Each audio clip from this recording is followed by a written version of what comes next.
The ceramic edge of the serving platter burned right through the thin, decorative fabric of the oven mitts, but I did not let go. I could not. I had spent $70 on that prime rib cut at a specialized butcher 3 towns over, marinated it in garlic and rosemary for 2 days, and driven it across the icy roads of Oak Haven, Ohio, with the car heater blasting so high, I was sweating in my winter clothes. I placed the massive roast in the dead center of the mahogany dining table, the one my father Thomas had purchased at a vintage estate sale over a decade ago. I arranged the silverware perfectly, aligning the heavy forks with the folded linen napkins. I had ironed myself that morning. Evain, my mother, was already pouring her second glass of a cheap, heavily oaked Merlot. She did not look up when the meat hit the table. Julian, my older brother, was slouched deeply into his chair, rapidly scrolling through his phone. The blue light from the screen reflected off his designer glasses he claimed were essential for his digital marketing agency, which currently had 0 clients. The heat in the dining room was oppressive. I had turned the thermostat up to 72 degrees before I started cooking, knowing the draft in this old house always made Thomas's injured leg ache. I took my seat, wiping a bead of sweat from my temple. I was exhausted. My shoulders carried a dull, throbbing ache from hunching over spreadsheets for the past 60 hours at the shipping logistics firm where I worked. Dinner commenced in its usual suffocating rhythm. Forks scraped against china. The grandfather clock in the hallway ticked with a heavy metallic rhythm. Then Evelyn stopped cutting her meat. She set her knife down with a sharp, deliberate clink. She stared at the centerpiece, then shifted her gaze directly to me. "You always make things so incredibly heavy, Claire," she said. Her voice was smooth, conversational, lacking any obvious malice, which somehow made it worse. "You drag the energy down in this room the moment you walk through the door. You are just an anchor. A heavy dragging anchor on this family." Julian barked a laugh.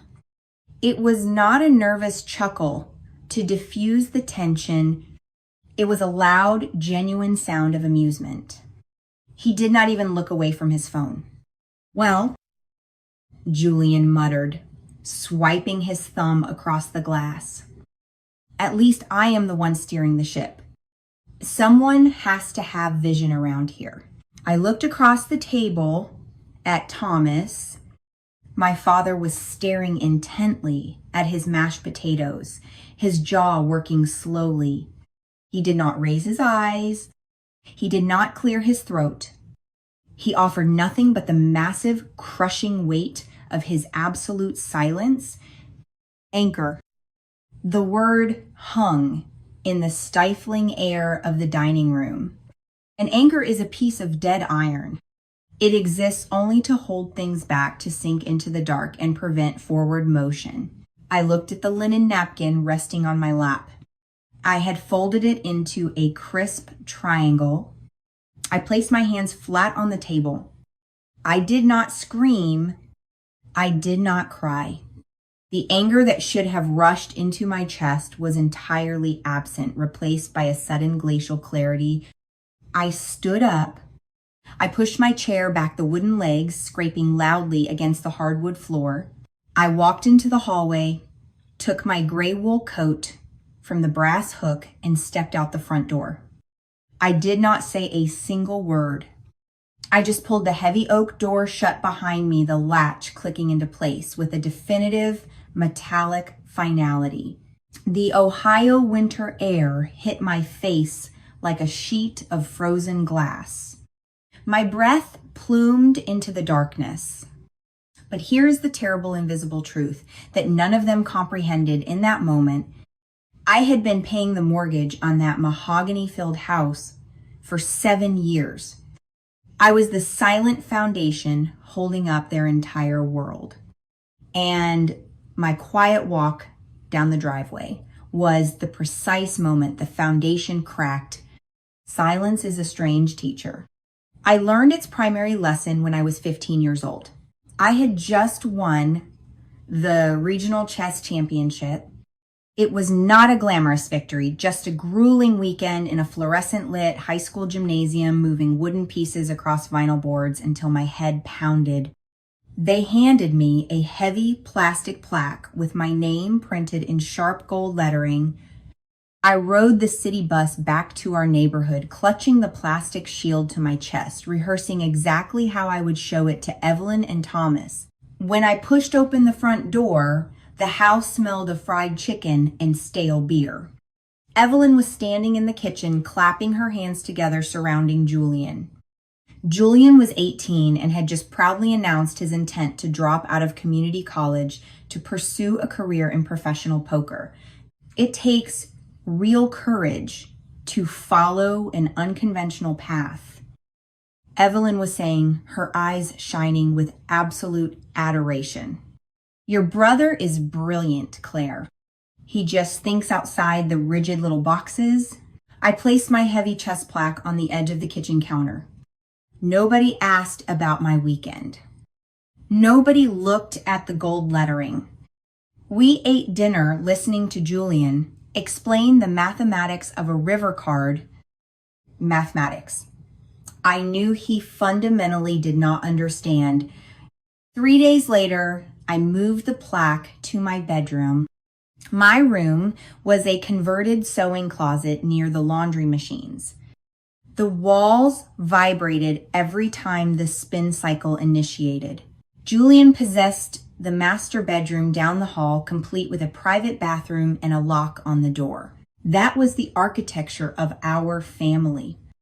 Julian was the brilliant sun temporarily obscured by the clouds of an unfair world. I was the reliable, invisible dirt beneath their feet. I secured a full academic scholarship to a state university studying supply chain management and forensic auditing.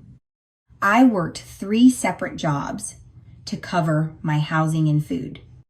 I sorted packages in a freezing warehouse at 4 a.m, tutored failing freshmen in statistics, and spent my weekends inputting data for a local insurance agency.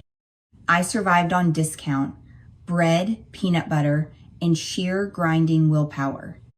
I graduated at the absolute top of my class with 0 financial debt. Julian, meanwhile, launched a series of spectacular failures. There was the gourmet dog food delivery service that rotted in my parents' garage. There was the cryptocurrency mining operation that short-circuited the electrical panel. His resume was a graveyard of unearned confidence and squandered capital. The trap snapped shut when I was 25. I was working my first corporate job as a junior logistics analyst.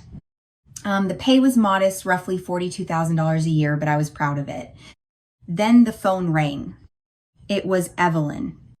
Thomas had shattered his femur and torn multiple ligaments in his leg while working a shift at the hardware store. The medical bills were mountainous, the workers' compensation was delayed, and Julian was in the middle of launching a boutique sneaker reselling business that required heavy initial capital. We are going to lose the house, Claire. Evelyn wept into the receiver. You understand numbers. You know how to fix this. The first transfer I initiated was for $900. I remember sitting at the cheap folding table in my studio apartment, listening to the agonizing clank of the erratic radiator and watching the funds vanish from my checking account. I ate boiled rice and hot sauce for the rest of the month. I walked 2 miles to the office in the snow to save bus fare. Over the next 7 years, the emergency became a permanent institution. $900 escalated to $1,200. The mortgage, the supplemental medical insurance, the exorbitant winter heating bills, Over 84 months, I authorized 252 separate electronic transfers. I tracked every single penny on an encrypted spreadsheet because my brain operates entirely on data. $174,600. That was the exact price of my loyalty. While Julian drove a leased sports car and referred to himself as a chief executive officer on social media, I wore patched blouses to corporate meetings and quietly absorbed the financial bleeding of a family that barely acknowledged my existence. Every time I inquired about Julian contributing to the survival fund, Evelyn's voice would drop into a register of icy disappointment. Julian is building a legacy, Claire. You just process paperwork. Do not smother his fire with your petty jealousy. I processed paperwork. Yes. But I processed it exceptionally well. By my early 30s, I was a senior supply chain auditor commanding a substantial salary. I also ran a lucrative freelance consulting business on weekends, optimizing inventory pathways for mid-sized manufacturers. On paper, my wealth was accumulating rapidly. In reality, I was hemorrhaging cash to keep the lights burning at the house on Maple Street. Then came the Christmas Eve dinner. The anchor, the ship, the final intolerable insult. The morning of December 26th, the world outside my apartment window was buried under 2 feet of pristine, untouched snow. The city was silent. I brewed a pot of incredibly strong black coffee, sat down at my desk, and opened my banking portal. I navigated to the scheduled transfers tab. The mortgage payment of $1,450 was marked pending. The medical supplement of $380 was pending. The utility baseline of $250 was pending. I placed my hand on the computer mouse. The plastic was cold against my palm. I clicked the first cancellation button. A prompt asked me to confirm. I clicked yes. I clicked the second yes. I clicked the third yes. In less than 40 seconds, 7 years of suffocating financial bondage evaporated into the digital ether. I closed the laptop, walked to the window, and watched the snow falling against the glass. The silence in my apartment was not heavy or dragging. It felt remarkably like flying. The shockwave hit 13 days later. My phone vibrated violently on my desk at work.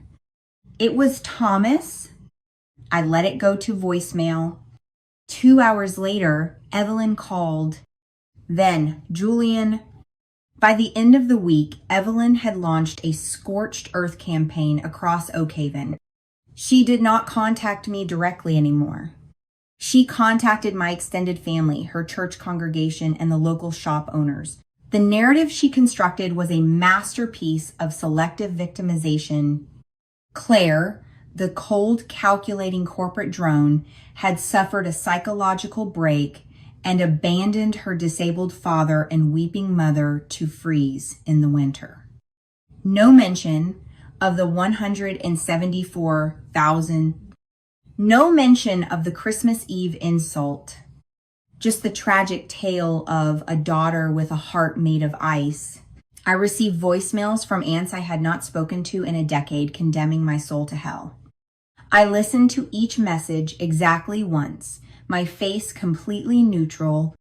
I opened a new tab in my tracking spreadsheet. I logged the date, the caller, the emotional tone, and the exact accusations. I treated their hatred like raw data. It could not hurt me if I quantified it. I changed the locks on my apartment door. I blocked their numbers. My bank account began to swell with retained earnings. For the first time in my adult life, I bought expensive tailored suits for work. I started sleeping through the night without grinding my teeth. I felt invincible. I was not invincible. In late February, my firm required a routine background and credit check for my promotion to regional director. I sat in my office, sipping sparkling water, unconcerned. I logged into the major credit bureau portal to ensure everything was unlocked. I scrolled past my flawless payment histories. My student loans were gone. My car was paid off. Then my eyes locked onto a line item that made the blood freeze in my veins.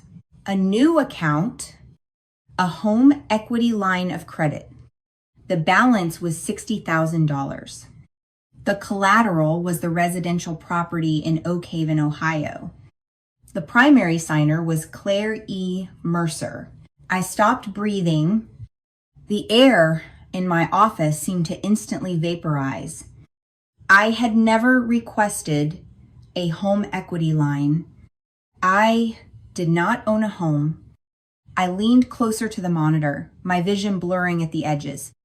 The loan had been originated 5 months ago, right around the time Julian supposedly secured angel investment for his new luxury watch brokerage. $60,000 tied directly to my social security number, secured against a house I did not legally own but somehow acquired through my name. Panic is a useless emotion. I suppressed it instantly, defaulting to the icy logic of an auditor. I downloaded the full credit report. I called the lending institution, a regional commercial bank based in the next county, over. I provided my credentials and demanded a digitized copy of the original origination documents. 3 days later, a thick manila envelope arrived via courier. I spread the heavy paper documents across my dining table under the bright, unforgiving glare of the overhead light. The application was meticulously filled out. My exact corporate title, my exact income bracket, my previous addresses. Whoever filled this out had intimate access to my mail and my history. I flipped to the signature page. There it was. Claire E. Mercer, written in blue ink. It was a decent forgery. At a passing glance, it looked like my handwriting, but I sign hundreds of compliance documents a month. I know the muscular mechanics of my own name. The capital C in this signature was rounded, bulbous, hesitant. When I sign my name, the C is a sharp, aggressive / an angle driven by speed and confidence. Furthermore, the lowercase e at the end trailed downward. I always finish my signature with an upward flick. Below the forgery was the notary's stamp, Marcus Trent, Notary Public. Marcus Trent. The name clicked perfectly into place. He was a sleazy mortgage broker Julian used to drink with at the country club bar, a man constantly hovering on the edge of losing his real estate license. Julian had convinced this corrupt associate to illegally notarize a forged document using my immaculate credit score to pull $60,000 of equity out of my parents' house. He did not just steal my money. He stole my identity. He committed a federal crime to fund a lifestyle of pure delusion. I stared at the blue ink until my eyes burned. The anger finally arrived, but it was not a screaming, chaotic fire. It was absolute sub-zero, absolute zero. I gathered the papers, slid them back into the manila envelope, and picked up my phone. Mr. Vance was a 60-year-old litigation attorney whose office smelled of lemon polish and ancient dry paper. He had a reputation for moving quietly and striking lethally. I sat in his leather chair watching the rain hammer against his tall window and laid the documents on his heavy wooden desk. Beside the forged application, I placed my corporate identification, my passport, and 6 notarized documents bearing my true signature. Mr. Vance adjusted his reading glasses. He studied the papers in absolute silence for 15 minutes. The only sound in the room was the rain and the turning of pages. Finally, he removed his glasses and folded his hand. This is identity theft, bank fraud, and wire fraud. Mr. Vance stated, his voice was gravelly and entirely devoid of emotion. It is a textbook felony. If we present this to the federal authorities and the lending institution, the loan will be immediately flagged as fraudulent. You will be completely absolved of the $60,000 debt. And what happens to the house? I asked. Mr. Vance leaned back, studying my face carefully. If we nuke the second mortgage by proving fraud, the primary mortgage remains. Since you ceased making payments on the primary mortgage in December, it is already 90 days delinquent. The bank will issue a notice of default. The property will enter foreclosure and eventually go to a public auction. Let it default. I said. My voice did not shake. Mr. Vance raised a single eyebrow. Your parents live there. My parents harbor a felon who used my existence as a credit line. I replied, maintaining absolute eye contact. File the fraud report with the federal authorities. Freeze my credit. Dispute the account with the Bureau. But we do not pay a single dime toward that house. We let the structure burn. The wait was agonizing, an exercise in psychological endurance. March turned into April. April bled into May. The gears of the legal and financial systems grind exceedingly slow, but they grind exceedingly fine. The bank initiated their internal fraud investigation based on Mr. Vance's filings. Simultaneously, the primary mortgage holder, receiving zero funds since my Christmas Eve departure, filed a formal notice of default against Thomas and Evelyn. The silence from Oakhaven finally broke on a rainy Tuesday night. A heavy, frantic knocking violently rattled my apartment door. I checked the security camera feed on my phone. Julian was standing in the hallway. His designer jacket was soaked with rain. His hair was a mess. The arrogant visionary CEO was gone, replaced by a terrified, cornered animal. I did not open the door. I spoke through the intercom system. You are trespassing, Julian. Claire, open the door. His voice was high, entirely stripped of its usual bravado. The bank sent investigators. They are asking about the line of credit. They are asking about Marcus. You have to tell them you authorized it. You have to retract the fraud claim. Bank fraud carries a penalty of up to 30 years in federal prison. I said, my voice echoing metallic and cold through the hallway speaker, I am your brother. You are going to destroy my life over money.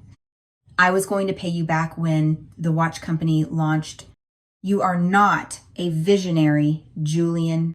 You are a parasite, and you forged the wrong signature. I pressed the button to disconnect the audio.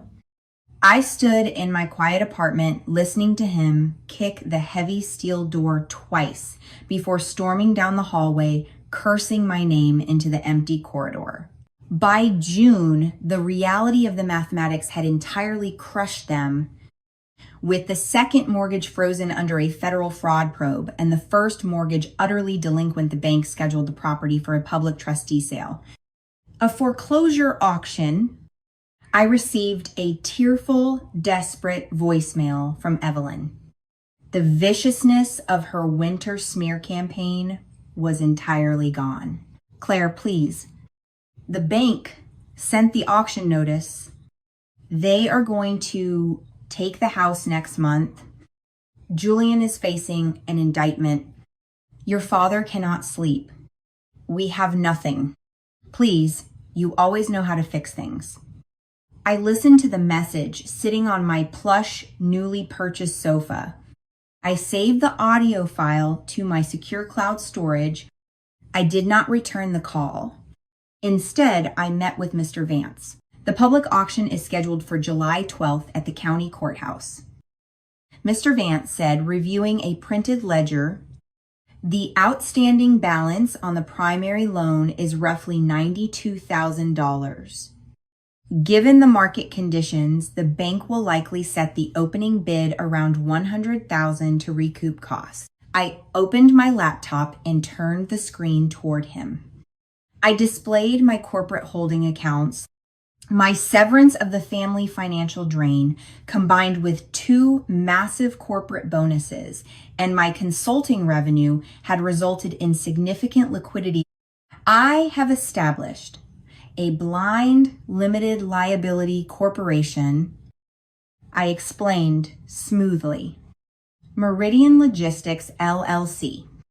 The entity has $140,000 in verified liquid capital. Mr. Vance looked at the screen, then slowly looked up at me. A faint shadow of a smile touched the corner of his mouth. You wish to register Meridian Logistics, LLC as an official bidder at the public auction. I do, and I want you to hold the paddle. The morning of July 12th was brutally hot. The heat radiated off the concrete steps of the Oak Haven County Courthouse in visible, shimmering waves.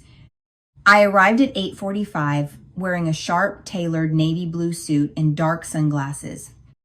Mr. Vance walked beside me carrying a heavy leather briefcase. We stood near the back of the small crowd gathering near the stone columns. I scanned the faces. Several local real estate investors holding clipboards, a few curious onlookers from the neighborhood, and then I saw them. Thomas was leaning heavily against a stone pillar, his face gray and completely defeated. He looked 10 years older than he had at Christmas. Evelyn stood rigidly beside him, clutching a cheap handbag to her chest, her eyes darting nervously around the courtyard. Julian was pacing near the back of the group, chewing aggressively on his fingernails, his leg bouncing with frantic, nervous energy. The county auctioneer, a bored-looking man in a damp polo shirt, stepped up to the portable wooden podium. He adjusted a screeching microphone. Good morning. We are commencing the public trustee sale for the residential property located at 412 Maple Street. Opening bid is set at $95,000. The air felt thick enough to choke on. An investor in the front row, a man wearing a golf visor, lazily raised a numbered yellow card. 95. Mr. Vance calmly raised his paddle. 100,000. The investor turned, sizing up Mr. Vance's expensive suit. He frowned. 105. Mr. Vance did not hesitate. 110,000. Evelyn was hyperventilating now, watching these strangers casually barter over the physical container of her entire life. Julian stopped pacing, staring at Mr. Vance in utter confusion. The man in the visor checked his phone, shook his head in disgust, and lowered his card. Going once at 110,000, the auctioneer droned, wiping sweat from his forehead. Going twice, sold to bidder number 8, representing Meridian Logistics, LLC. Evelyn let out a sharp, pathetic gasp. Who is that? We need to talk to them. We need to beg for time. She stumbled forward, pulling Thomas by the sleeve, approaching Mr. Vance. Julian followed closely behind. Excuse me.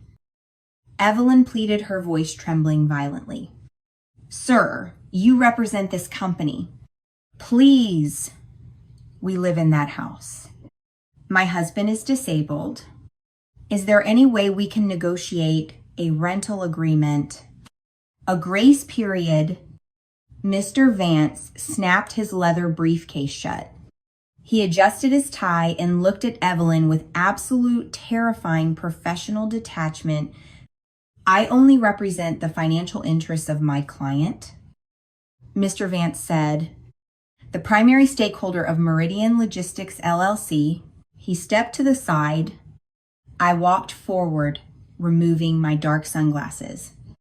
I stood directly in the blazing Ohio sun. My navy suit perfectly pressed my posture, absolute steel. The blood drained from Evelyn's face so rapidly, I thought she might collapse onto the concrete. Her mouth opened, but no sound emerged. Her eyes widened in a horror so profound, it bordered on madness. Claire. Thomas whispered, his voice cracking like dry wood. Julian physically took a step backward, his hands trembling. You bought the house. Meridian Logistics LLC purchased the property. I corrected coldly, looking directly at my mother. Using funds acquired through legitimate corporate auditing and consulting, fully legal, fully documented. Evelyn reached out a shaking hand, her fingers clawing at the empty air. Claire, you saved us. You bought it to save us. I am serving you with a formal 30-day notice of eviction. I said, my voice echoing sharply across the stone steps. The nearby investors stopped walking away. The crowd went dead silent. You cannot do this. Julian suddenly screamed his fear, transforming into desperate rage. He lunged forward. You vindictive bitch. That is our home. You cannot just take it. Mr. Vance immediately stepped between us, but I held my ground. I reached into my suit pocket and withdrew the manila envelope containing the loan documents. I did not take anything, Julian. I said loudly, ensuring every person on the courthouse steps could hear the acoustics of his ruin. You lost it. You forged my signature on a $60,000 federal loan document. You used a fraudulent notary. The federal investigator has already forwarded the evidence to the district attorney. Julian froze. His mouth snapped shut. The reality of his impending prison sentence seemed to physically crush his spine. I turned my gaze back to Evelyn. She was weeping, now ugly, gasping, sobs that echoed off the stone pillars. You called me an anchor, Evelyn. I said, my voice dropping to a low, lethal whisper. You said I dragged this family down. Well, the anchor has finally detached. Let us see how well the visionary steers the ship now. I did not wait for a response. I put my sunglasses back on, turned my back on the people who had drained my youth and walked to my car. I did not look over my shoulder. I did not check the rearview mirror. As I drove away, 4 months passed. The transition was brutal but permanent. Julian avoided federal prison by pleading guilty to state-level felony identity theft and fraud. He was sentenced to 3 years of intensive probation, hundreds of hours of community service, and ordered to pay massive financial restitution. His felony record destroyed any chance of securing legitimate corporate employment. He ended up working the graveyard shift stocking shelves at a discount grocery store, earning minimum wage. Thomas and Evelyn were forcibly evicted without my monthly subsidies. Their credit collapsed entirely. They ended up renting a tiny, cramped 2-bedroom apartment on the industrial edge of town. Evelyn had to take a job scanning items at a local pharmacy, and the house on Maple Street, I hired a commercial contractor. We gutted the interior. We tore down the dark mahogany paneling. We ripped out the carpets. I worked with the city council to rezone the residential property for commercial community use. In November, precisely 1 year after the Christmas Eve dinner that changed everything, the Meridian Women's Center officially opened its doors. I stood in the renovated front hallway.